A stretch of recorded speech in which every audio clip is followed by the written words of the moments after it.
नमस्कार, मैं स्वप्निल और आप the news launcher Uttar Pradesh Uttarakhand देख रहे हैं।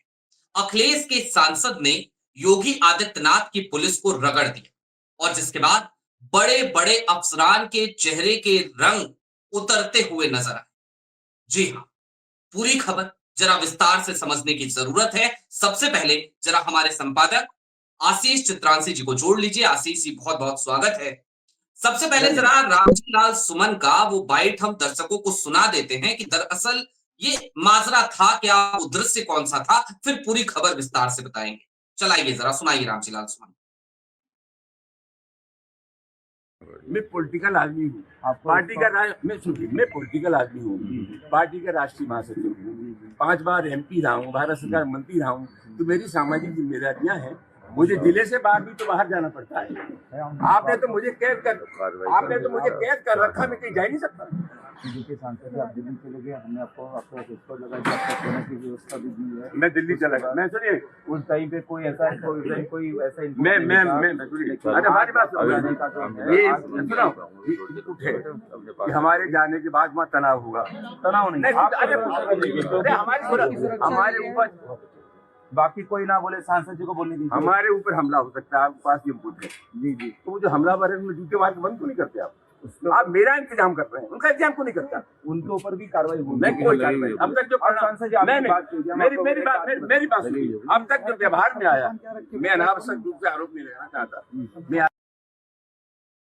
जी आशीष जी, रामजी लाल सुमन अलीगढ़ जाना चाहते थे, दलित युवक के साथ मारपीट हुई थी और आज उन्होंने सीधे तौर पे कह दिया कि हमारे ऊपर जो हमला हुआ उसके हमलावर खुले में घूम रहे हैं, आप हमें हाउस अरेस्ट कर रहे हैं। ये कैसे चलेगा? ये कौन सी लोकतांत्रिक व्यवस्था है? मैं पार्टी का महासचिव, मैं 5 बार का सांसद। जरा विस्तार से हम आपसे समझना चाहते हैं कि उत्तर प्रदेश में चल क्या रहा है। देखिए, उत्तर प्रदेश में जो चल रहा है वो आरोप तो 5 साल से विपक्ष लगा रहा है। उत्तर प्रदेश जी में जाति विशेष की सरकार चल रही है, यही तो विपक्ष कहता है। विपक्ष यही कहता है ना। ये कौन है बवाली रोड पर जो बवाल करने वाले? एक जाति विशेष की कथित सेना, वो सेना उनके पास इतना ओज तेज है तो जाएं भाई, भारत पाकिस्तान के बॉर्डर पे जाएं, भारत चीन के बॉर्डर पर जाएं। अब तो भारत बांग्लादेश का बॉर्डर भी संवेदनशील हो चला है, वहां जाएं। वो एक दलित सांसद के पीछे पड़े। ये बड़ा पता है आपको, इसमें अंडरलाइन क्या करना है, जिस विषय पर आज चर्चा होनी चाहिए। रामजी जी लाल सुमन हाउस अरेस्ट हो गए, खबर ये नहीं है। रामजी लाल सुमन हाउस अरेस्ट हैं और जो लगातार रामजी लाल सुमन पर हमले कर रहे हैं वो खुलेआम घूम रहे हैं। जी इतना ही खबर है बस। इसको हम भले 3 मिनट के बजाय 13 मिनट बात कर ले, खबर इतनी है। अगर इतनी खबर उत्तर प्रदेश के लोग नहीं समझ पाएंगे, उत्तर प्रदेश के आम जनता नहीं समझ पाएगी, उत्तर प्रदेश के दलित पिछड़े नहीं समझ पाएंगे, तो हम 3 मिनट के बजाय 30 मिनट बोलेंगे, कोई फर्क नहीं पड़ने वाला।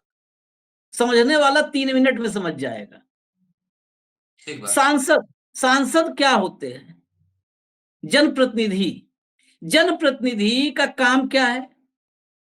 वो आज आगरा है, कल अलीगढ़ जाएंगे, परसों इटावा जाएंगे, लखनऊ जाएंगे, दिल्ली जाएंगे। आप सांसद को कह रहे हो कि हम आपकी सुरक्षा कर रहे हैं, आप घर में बैठिए। सादाबाद में रोक दिया गया। उनका जो पैतृक गांव है, उस पैतृक गांव में पूरा सुरक्षा का अरेंजमेंट कर दिया गया है। ये बड़े अफसर हैं साहब, बात कर रहे जी हैं जो योगी आदित्यनाथ के। और योगी आदित्यनाथ के बड़े अफसर जो भी जहां भी तैनाती है, सब उनके खास ही होंगे, इसमें कोई दो राय नहीं है। ये कोई कहे नहीं नहीं योगी आदित्यनाथ के खास नहीं है, मेरिट पर रखा गया, कोई मेरिट ओरिट नहीं होती है। सत्ता जिसको पसंद करती है उसको पोस्टिंग मिलती है। सत्ताधारी ठीक बात। जो है, दल जिसे पसंद करता है, उस दल के आप तो एक नेता वाला सिस्टम हो चुका है, दिल्ली से लेकर लखनऊ तक हर जगह। वो क्या कर रहे हैं? हम आपकी सुरक्षा, कोई नहीं बोलेगा, सांसद जी बोले हम आपकी सुरक्षा करेंगे। कहां थे भाई जब टायर फेंका गया? आज नहीं, करीब करीब महीना भर हो गया है आगरा में, महीना भर। ये वही आगरा है जहां पर दिन दहाड़े 11:30-12 बजे अपराधी आते हैं, एक ज्वेलरी शोरूम में घुसते हैं, दुकान में, वहां लूटपाट करते हैं दिन दहाड़े। दुकान का मालिक उनको पकड़ने की कोशिश करता है तो हत्या कर देते हैं, गोली मार देते हैं। क्या लॉ एंड ऑर्डर की बात करेंगे? क्या करेंगे अफसर? सीसीटीवी चेक कर रहे हैं, ये बताएंगे, पड़ताल कर रहे हैं। कानून का इकबाल कहाँ है? इसलिए इकबाल नहीं है, ये बात उत्तर प्रदेश पुलिस को हजम नहीं होगी, सरकार को तो हजम ही नहीं हो सकती है। वो तो सब के सब एक अलग कैटेगरी में है, उनको आलोचना हजम नहीं होती, डाइजेशन ही नहीं है आलोचना हजम करने भर का। जब आगरा की सड़कों पर एक जाति विशेष के, कथित रूप से जाति विशेष के, क्योंकि उस वक्त एक बात कही थी अखिलेश यादव ने कि ये करनी सेना भाजपा सेना है, कुल मिला जुला करके योगी आदित्यनाथ की सेना है। तो कथित रूप से जाति विशेष के लोग, क्योंकि बनारस में जो करनी सेना से संबद्ध व्यक्ति, जिसने वो एक पंडित करके मिश्रा जी करके कुछ हैं वायरल होने वाले, उन पर अटैक किया था, वो ठाकुर नहीं थे, वो ब्राह्मण थे जो पकड़े गए थे उस मामले में। हालांकि जेल बाद में पंडित जी ही गए जो समाजवादी पार्टी में ज्वाइन कर चुके हैं। तो कथित रूप से जाति विशेष के 1500 200 जितने भी हैं, ये लफंडर हैं विशुद्ध। इनको कोई कहे नहीं बड़े सम्मानित नागरिक हैं इस देश के, पद्मश्री दे दो, पद्म भूषण दे दो, ये सब लफंडर हैं। ये सड़कों पर जितना घूम रहे हैं, दुकानों में तोड़फोड़ कर रहे हैं, लफंडर हैं, इनके पास कोई काम नहीं है। ये वो बेरोजगार हैं जो रोजगार के बारे में सोच ना पावे, इसलिए उनको लफंडर ही में लगा दिया गया है। तो वो टायर फेंक रहे हैं। अब बताओ आप, आम आदमी अगर कोई जुबान खोल दे तो वो कितना खतरे में है, कितना खतरे में है उत्तर प्रदेश में। उत्तर प्रदेश को सुप्रीम कोर्ट ने कहा था, ये मैं नहीं कह रहा हूं, सुप्रीम कोर्ट ने कहा था कि उत्तर प्रदेश में अब कानून का राज नहीं है। अभी कितने दिन हुए, महीना भर भी नहीं हुआ होगा स्वप्निल, महीना भर भी नहीं हुआ होगा जब कहा था कि उत्तर प्रदेश में रूल ऑफ लॉ नहीं है। तो जहां रूल ऑफ लॉ नहीं है उसका मुजाहिरा हो रहा है। सांसद की गाड़ी टायर फेंक दिया, मोबिल फेंक दिया, गाड़ियां भिड़ गई, 5-5 गाड़ियां आपस में टकरा गई, भिड़ गई। कुछ हो जाता तो क्या होता? राजनीति को अपूर्णीय क्षति मिली हुई है और श्रद्धा सुमन दे दो।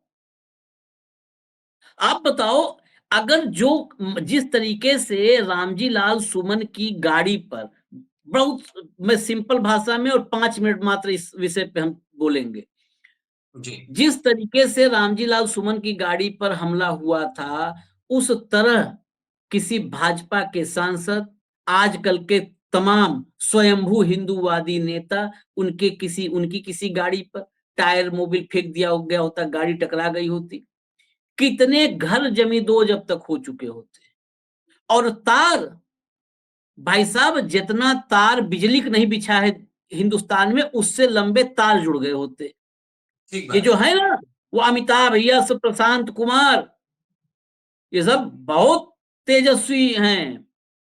वो एक शाही हैं, जितेंद्र शाही, चप्पल में, घर के चप्पल में एनकाउंटर के बाद फोटो खिंचवाते हैं। ड्राइंग रूम की चप्पल में एनकाउंटर के बाद फोटो भी खिंचवा लेते हैं। इन्हें दरअसल जरा भी भय नहीं है ना। जब रूल ऑफ लॉ नहीं होता है तो भय खत्म हो जाता है। उन लोगों में जो सत्ता के टूल्स हैं, जो उपकरण हैं, उनमें भय खत्म हो जाता है। ये बता रहा हूं, भाजपा के किसी मंत्री नेता पर या जो तमाम आजकल सनातन की रक्षा में निकले हुए हैं, इन पर हमला होता, अब तक जितना लंबी बिजली तार पूरे भारत में नहीं बिछा है, उतना लंबा तार जोड़े होते। आईएसआईएस, जो है आईएसआई, पाकिस्तान, बांग्लादेश, आजकल पाकिस्तान से ज्यादा बांग्लादेश तार जुड़ता है। कई बार लगता है कि वायरिंग कम, मतलब थोड़ा लेंथ कम जरूरत पड़ती है तो जल्दी बिछा देते हैं। बांग्लादेश तार, तमाम तार जुड़ चुके होते। वो दारुल इस्लाम, दारुल हरम, सब कुछ हो चुका होता। एक दलित सांसद पर हमला हो रहा है और एक नहीं, 1 महीना से नंगा नाच करके रखा है। कुछ नहीं भाई साहब, 151 में एक ने कितनी वाहियात बातें की थी, वैसे उन पर रासुका लगनी चाहिए, ऐसे गुंडों पर, मालियों पर जी। और उसपे जो है 151 में चालान करके छोड़ दे रहे हैं, 151 में चालान करके छोड़ दे रहे हैं। अब ये क्या अफसर जवाब देगा? क्या अफसर है मुंह जवाब देने लायक है? सिवाय थेथरई के कुछ नहीं कर सकता कोई। तर्क की बात कर ले किसी ओपन प्लेटफॉर्म पर, जो एक सांसद के साथ हो रहा है। यहाँ बात समाजवादी पार्टी की नहीं है। मैं अगर भाजपा का सांसद होता, हम तो उस भाजपा के विधायक के लिए भी जिसको थप्पड़ मारा, याद है योगेश वर्मा, याद होगा आप लोग को, योगेश वर्मा लखीमपुर खीरी में, वहां भी देखिए कुल मिलाकर के वो योगेश वर्मा क्या था, पिछड़ी जाति के विधायक। मारने वाले कौन थे, टाइटल सबको पता है, कुछ सोचने नहीं है। विधायक को थप्पड़ मारने वाला व्यक्ति घूमता रहा आजाद, और विधायक विधानसभा सत्र में शामिल नहीं होने गया शर्म के मारे कि थप्पड़ खा, विधायक थप्पड़ खा क्या मुंह लेके जाएगा। क्या मुंह लेके जाएंगे, उनका बयान आया था उसमें आशीष तो का। हम ये इसलिए नहीं कर रहे हैं, भाजपा का विधायक हो, जनप्रतिनिधि भाजपा का हो, भाजपा का जनप्रतिनिधि हम जानते हैं भैया, निजी तौर पर नहीं नाम लेंगे, कितने जनप्रतिनिधि हैं जिनके मतलब रोना चाहते हैं, आंसू नहीं निकलते, कमरा बंद करना पड़ता है आंसू निकालने के लिए कि साहब नाराज, सरकार नाराज हो जाएंगे। कोई दिल्ली वाले सरकार से डरता है तो कोई लखनऊ वाले से डरता है, सबकी व्यथा पता है। दरोगा सिपाही तक नहीं सुनते हैं, चौकी इंचार्ज नहीं सुनता है जनप्रतिनिधियों, जी जबकि जनप्रतिनिधि नहीं सुनेगा तो किसकी सुनेगा वो। तो ये आशीष जी, भाजपाइयों की स्थिति भी है। हाँ आशीष जी, हाँ थोड़ा सा सर। विषयांतरित हो जाएगा, लेकिन फिर भी चूंकि आपने एक बड़ी बात कह दी यहाँ पे कि जनप्रतिनिधियों की पुलिस चौकियों में भी कोई नहीं सुनवाई हो रही है। एक पूर्व सांसद रहे, नाम नहीं लेंगे उनका, लेकिन उन्होंने एक पॉडकास्ट में अभी सीधे तौर पे यही कहा था कि सरकार जब अगली बार बनेगी तो उस समय जब विधायक जाएंगे तो क्या लेकर के जाएंगे, वो कैसे जाकर के वोट मांगेंगे, सरकार बनेगी कैसे, 2027 में किस मुंह से विधायक वोट मांगेंगे। तो क्या वाकई में हालात ये पैदा हो गए हैं कि सिर्फ योगी जी की नहीं नहीं, जो ऐसे ऐसे ऐसी बातें बताते समय नाम भी बताना चाहिए। नाम ऐसा तो है नहीं कि सांसद का नाम दाऊद इब्राहिम होगा, क्या नाम था, नाम बताओ आप।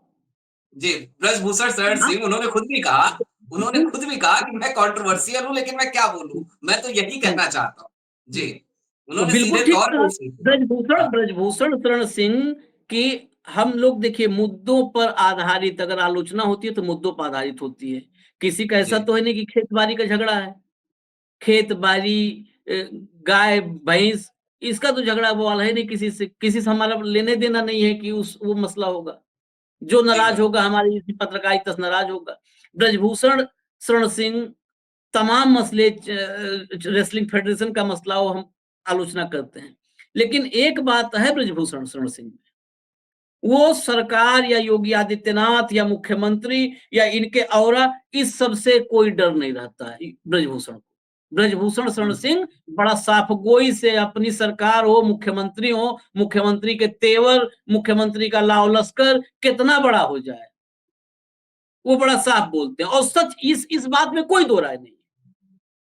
जिन मुद्दों पर हम गलत कहते हैं, लेकिन अगर सही बोल रहे हैं, जो हमें लग रहा है हमारे लिहाज से सही, हम तो वो न्यायाधीश तो नहीं है कि हम सही गलत हम फैसला करेंगे। बतौर पत्रकार, बतौर एनालिस्ट, जो हमें समझ में आता है, ब्रजभूषण सिंह जो है वो 100%, 110% सही बोल रहा है।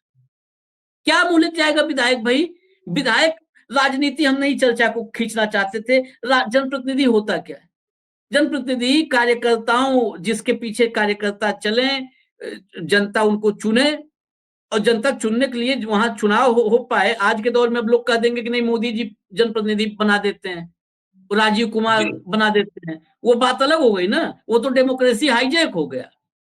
विशुद्ध अगर डेमोक्रेसी लोकतंत्र है तो कार्यकर्ता जिसको आगे बढ़ाता है, मजबूत करता है, जनता चुनती है, जनप्रतिनिधि हो जाता है? जनता जिसे अपना प्रतिनिधि मान ले।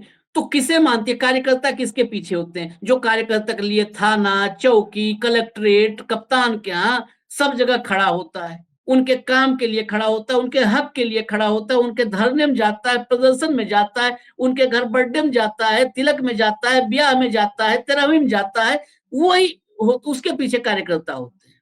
कार्यकर्ता उसी के लिए डंडा झंडा सब उठाते हैं। अब जब जनप्रतिनिधि बन गए, कार्यकर्ता डंडा झंडा उठाया, जनप्रतिनिधि बन गए, और 5 साल उसके लिए कहीं बोल नहीं पाए, चौकी थाना कहीं नहीं खड़े हो पाए, तो कार्यकर्ता के पास अगले चुनाव किस मुंह से जाओगे कि उठाओ डंडा झंडा, चलो चुनाव लड़ने, किस मुंह से जाओगे?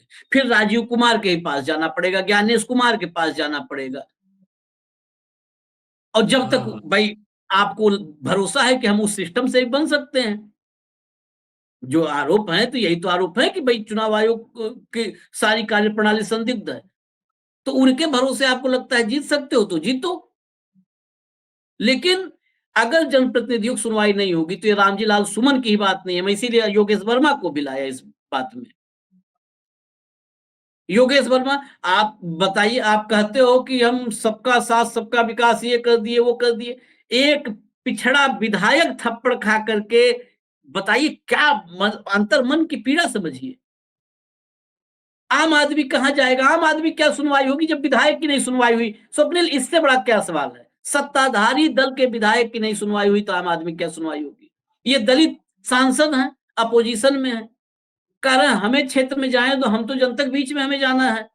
और कहां जा रहे थे? दलित युवक की पिटाई हुई थी, दलित युवक की पिटाई हुई है, वहां जाना है परिवार से मिलने, पीड़ित से मिलने। नहीं, आप नहीं जाओगे, आपकी सुरक्षा हम कर रहे हैं।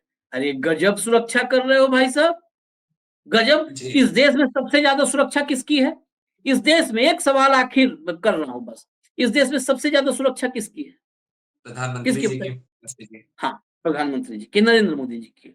तो जी। सबसे ज्यादा सुरक्षा उसी की होती है ना जिसके मतलब जिस पर ज्यादा खतरा होता है। प्रधानमंत्री पर खतरा होगा ही होगा, हमारे देश के प्रधानमंत्री हैं और इतने मतलब तेजस्वी प्रधानमंत्री हैं, इतने साहसी प्रधानमंत्री हैं, तमाम दुश्मनों की निगाह होती है, इतनी सिक्योरिटी है। तो फिर प्रधानमंत्री कहीं नहीं निकलने दो, वो लोक कल्याण मार्ग वाला जो 7 लोक कल्याण मार्ग है उसी में नजरबंद कर दो, प्रधानमंत्री को जी। निकलने ना दो कि भाई साहब आपकी प्रधानमंत्री जी आपकी सिक्योरिटी बहुत जरूरी है, बहुत टाइट सिक्योरिटी करनी है क्योंकि आपकी सुरक्षा हमारे लिए चिंतक विषय है, तो आप कहीं नहीं निकलो। आप बनारस, लखनऊ, वो दिन भर वो सवेरे मुंबई जाते हैं, शाम में केरल जाते हैं और शाम ढलते ढलते आंध्र प्रदेश पहुंच जाते हैं, जो है अमरावती पहुंच जाते हैं। वो पूरे दिन परिक्रमा करते हैं, पूरे दिन परिक्रमा करते हैं धरती। इतनी सिक्योरिटी है, उनकी सुरक्षा के लिए चिंता पूरे देश को है।